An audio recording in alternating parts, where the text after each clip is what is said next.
আল্লাহর কাছে আপনি যদি চাইতে থাকেন তাহলে তিনি আরও খুশি হন, আর যদি কেউ আল্লাহর কাছে চাওয়া বন্ধ করে দেয় তাহলে তিনি রাগান্বিত হন। অথচ কত আদম সন্তানের কাছে আপনি কিছু চাইলে সে রেগে যায়।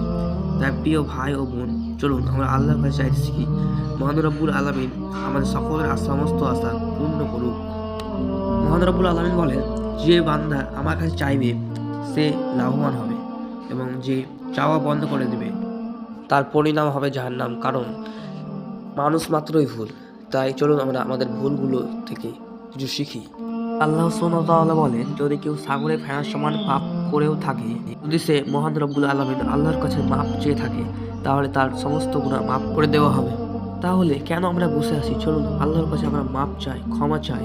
আমরা অনেক গুনাহ করে ফেলেছি। হে আল্লাহ, আমাদের সমস্ত গুনাহ মাফ করো, আমাদেরকে হেদায়েত করো। আমিন।